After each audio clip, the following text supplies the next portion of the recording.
तो गरीबदास जी महाराज जी ने जो अमृतवाणी बोली 300 साल पहले, उन्होंने अपने भक्तों के लिए नहीं बोली, उन्होंने अपने लिए वो वाणियाँ नहीं लिखी, उन्होंने गोपाल दास के लिए वाणियाँ नहीं लिखी।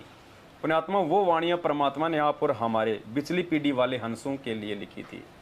और क्या कहा था गरीबदास जी ने वर्तमान समय के लिए? हम जीवों को चेता रहे हैं कि जब तेरा गुरु आएगा, वो कबीर परमात्मा जो मुझे मिला था सतगुरु रूप में, ऐसे ही जब वो दिल्ली मंडल में आएगा, सतगुरु दिल्ली मंडल आईसी, सूती धरनी सूम जगाईसी।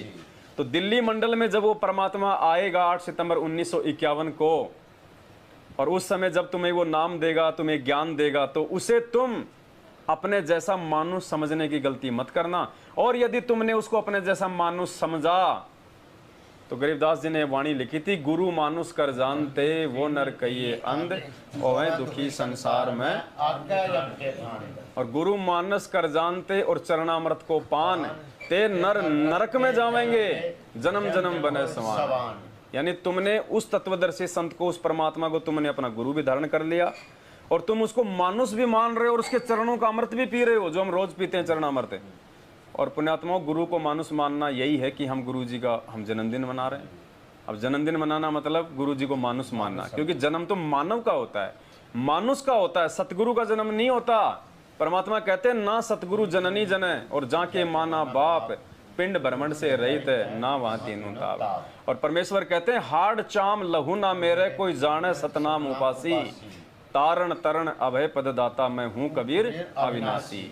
तो गरीबदास जी ने वो वाणियां आप और हम सिखाने के लिए, समझाने के लिए लिखी हैं।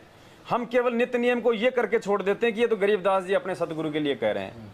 गरीबदास जी खुद परमात्मा थे भाई, उन्होंने कौन सा सतगुरु बनाना था?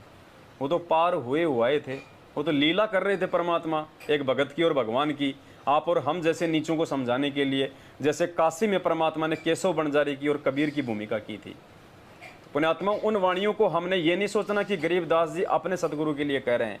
वो वाणियाँ गरीबदास जी ने हमारे लिए लिखी हैं। हमने अपने पूज्य गुरुदेव सतगुरु रामपाल जी भगवान को निमित्त मान के, उनको आधार बना के इन वाणियों को हमने अपने जीवन में डालना है, तब कहीं जाके हम सफल होंगे।